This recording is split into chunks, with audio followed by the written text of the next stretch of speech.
નમસ્કાર અને સ્વાગત છે.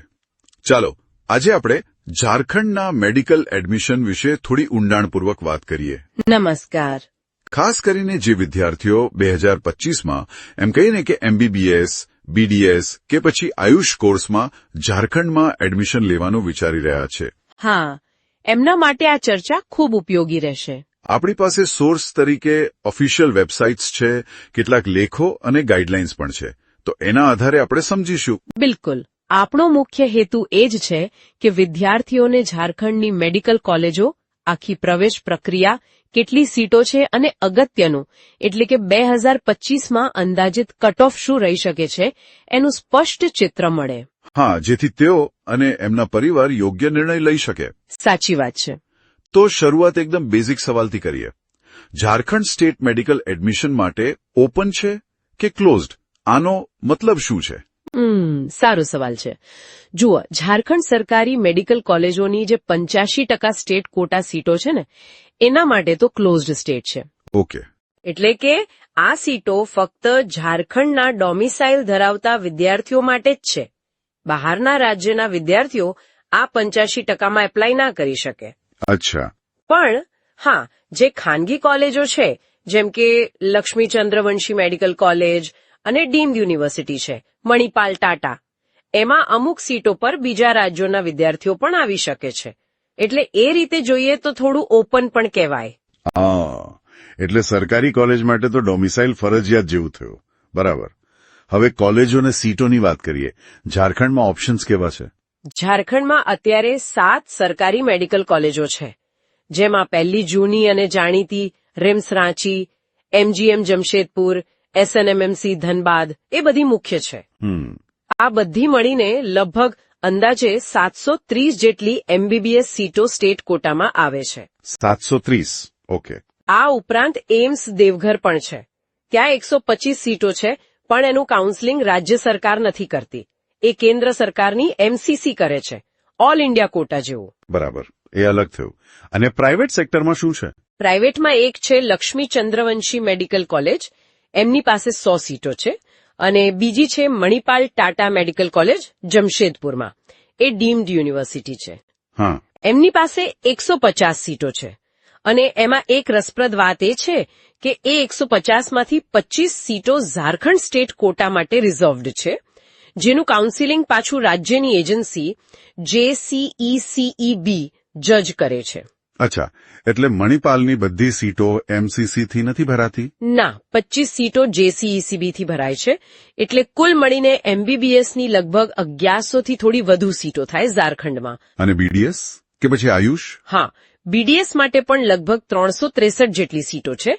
અને બીએમએસ, બીએચએમએસ જેવા આયુષ કોર્સનું એડમિશન પણ JCECB દ્વારા જ થાય છે. ઓકે, સ્પષ્ટ છે.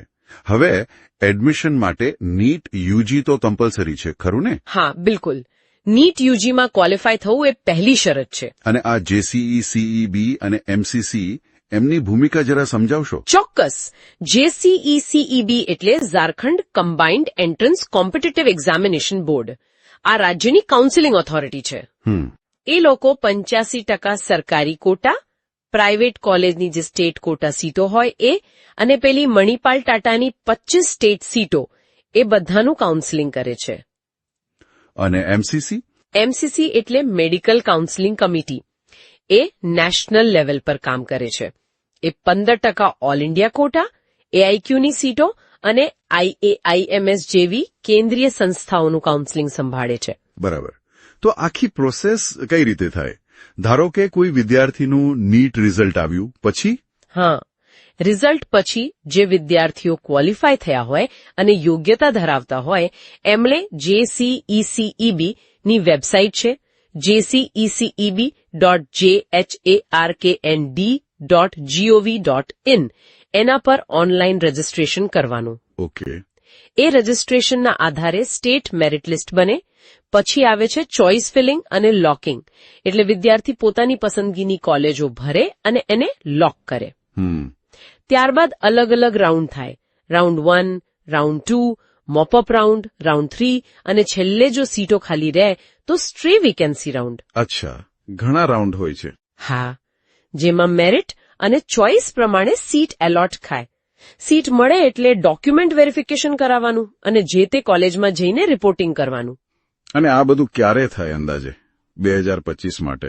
જુઓ, નીટ પરીક્ષા મેમાં હોય, રિઝલ્ટ જૂનમાં આવે તો કાઉન્સેલિંગની શરૂઆત જુલાઈમાં થાય અને ઓક્ટોબર એન્ડ સુધીમાં એડમિશન પ્રોસેસ પૂરી થવાની શક્યતા રહે.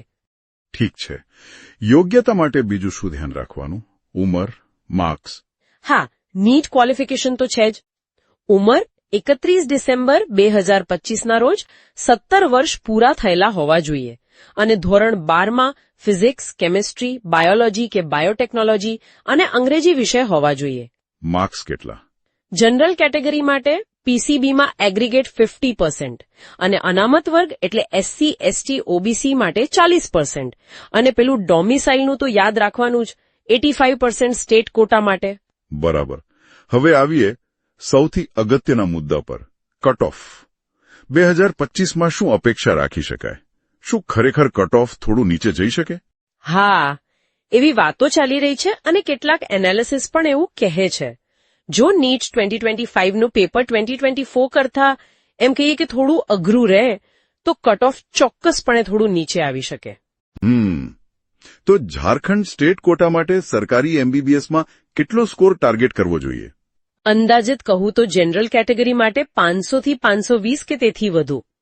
ઓબીસી એટલે કે બીસીઆઈ અને બીસી2 એમના માટે 490 પ્લસ. ઈડબ્લ્યુએસ માટે 450 થી 470 પ્લસ. અને એસસી એસટી? એસસી માટે લગભગ 350 પ્લસ અને એસટી માટે 240 પ્લસ. આ સ્ટેટ કોટાની વાત છે. ઓલ ઇન્ડિયા કોટાના કટ ઓફ તો આનાથી ઘણા ઊંચા હોય છે. સાચી વાત. અને પેલી પ્રાઇવેટ કોલેજ લક્ષ્મીચંદ્રવંશી? ત્યાં તો કટ ઓફ ઘણું નીચું જાય છે. લગભગ 180 થી 250ના સ્કોર પર પણ એડમિશન મળવાની શક્યતા રહે. પણ ફી વધારે હશે ખરું ને? બસ એ જ. ફીનો મુદ્દો ત્યાં બહુ મોટો છે. તો ચલો ફીની વાત આવી છે. સરકારી અને ખાનગી કોલેજના ખર્ચમાં કેટલો તફાવત છે ઝારખંડમાં? આ તો બહુ મોટો ફેક્ટર હશે ને નિર્ણય લેવામાં? ઓહ, બહુ જ મોટો. એમ કહો ને કે જમીન આસમાનનો ફરક છે. સરકારી કોલેજોમાં જેમ કે આરઆઈએમએસ રાંચી, ત્યાં ટ્યુશન ફી વર્ષની ફક્ત 10,000 જેવી જ છે, નજીવી કહેવાય. 10,000? હા, જ્યારે પેલી પ્રાઇવેટ કોલેજ લક્ષ્મીચંદ્રવંશી, ત્યાં વાર્ષિક ટ્યુશન ફી જ લગભગ 10 લાખની આસપાસ છે. એટલે 5 વર્ષનો કોર્સ ગણો તો 50-60 લાખ રૂપિયા ખાલી ટ્યુશન ફી અને બીજા ખર્ચા અલગ. બાપરે. અને મણિપાલ ટાટા? મણિપાલ ટાટા ડીમ્ડ યુનિવર્સિટી છે, એટલે એની ફી પણ ઊંચી છે. ઓલ ઇન્ડિયા કોટા માટે લગભગ 16 લાખ રૂપિયા વર્ષની અને જે 25 સ્ટેટ કોટા સીટો છે એના માટે પણ 8 થી 12 લાખ વર્ષની ફી છે. એટલે ફીનો આ તફાવત જ ઘણા વિદ્યાર્થીઓ અને પરિવારો માટે પસંદગી નક્કી કરી દે છે. આ સિવાય કાઉન્સેલિંગ વખતે સિક્યુરિટી ડિપોઝિટ પણ ભરવાની હોય. એ કેટલી હોય? સરકારી માટે ઓછી હોય, કદાચ 10-20 હજાર, પણ પ્રાઇવેટ કે ડીમ્ડ માટે 1 લાખ કે 2 લાખ સુધી પણ હોઈ શકે છે, જે પછી એડજસ્ટ થાય અથવા રિફંડ થાય નિયમ મુજબ. સમજાયું. આ તો ખરેખર મોટો તફાવત છે. એક બીજી રસપ્રદ વાત ધ્યાનમાં આવી કે ગુજરાત અને ઝારખંડ વચ્ચે પણ વિદ્યાર્થીઓ આવજા કરે છે મેડિકલ માટે. ગુજરાતના વિદ્યાર્થીઓ ઝારખંડ શું કામ જાય? હા, એવું બને છે. મુખ્ય કારણો 2 હોઈ શકે. એક તો ઝારખંડની સરકારી કોલેજોની જે અત્યંત ઓછી ફીસ છે એ. બરાબર. અને બીજું, જે વિદ્યાર્થીઓનો સ્કોર થોડો ઓછો હોય એમને કદાચ એઆઈક્યુ દ્વારા અથવા પેલી પ્રાઇવેટ કોલેજ લક્ષ્મીચંદ્રવંશી માં એડમિશન મળી જાય. અહીંયા મેડિકલ કેસની વિવિધતા પણ વધુ જોવા મળે એવું બની શકે. અને ઉલટું, ઝારખંડના વિદ્યાર્થીઓ ગુજરાત કેમ જાય? એનું કારણ એ છે કે ગુજરાત મેડિકલ એડમિશન માટે ઓપન સ્ટેટ છે. અચ્છા. હા, મતલબ કે ગુજરાતની જે પ્રાઇવેટ મેડિકલ કોલેજો છે એમાં મેનેજમેન્ટ કોટાની સીટો પર બીજા રાજ્યોના વિદ્યાર્થીઓ પણ અરજી કરી શકે છે. ગુજરાતમાં પ્રાઇવેટ કોલેજો અને સીટોની સંખ્યા પણ વધારે છે. એટલે જે ઝારખંડના વિદ્યાર્થીઓ સરકારીમાં નથી આવી શકતા અને પ્રાઇવેટની ફી ભરી શકે એમ છે, એમના માટે ગુજરાત એક સારો વિકલ્પ બની શકે.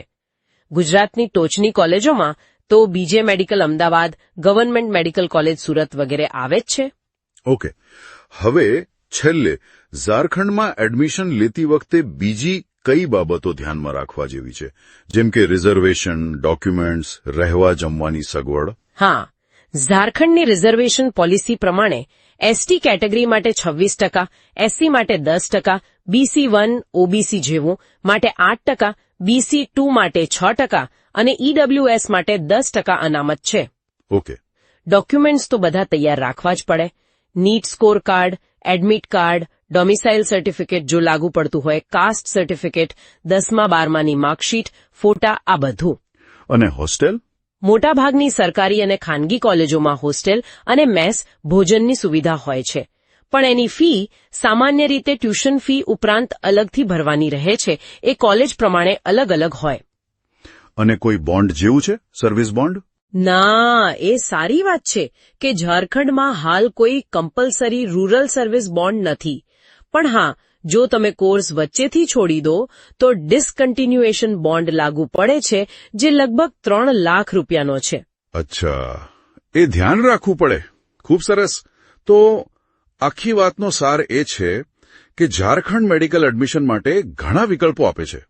અત્યંત સસ્તી સરકારી કોલેજો, પણ ડોમિસાઇલ જરૂરી, અને મોંઘી ખાનગી ડીમ્ડ કોલેજો, જેમાં બહારના વિદ્યાર્થીઓને પણ તક મળે. બરાબર. નીટ સ્કોર તો કિંગ છે જ, અને કાઉન્સેલિંગ માટે JCECEB મુખ્ય સંસ્થા છે રાજ્ય કોટા માટે.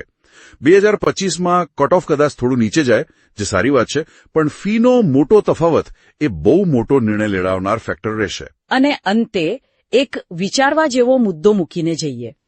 એક તરફ આટલી તીવ્ર સ્પર્ધા છે અને બીજી તરફ ભણવાના ખર્ચમાં આટલો મોટો તફાવત છે. હા, તો જે ભવિષ્યના ડોક્ટરો છે, એમણે ઝારખંડ કે ગુજરાત જેવા રાજ્યો વચ્ચે પસંદગી કરતી વખતે પોતાના શૈક્ષણિક ધ્યેયો અને એમની આર્થિક વાસ્તવિકતા, આ બંને વચ્ચે શ્રેષ્ઠ સંતુલન કેવી રીતે શોધવું?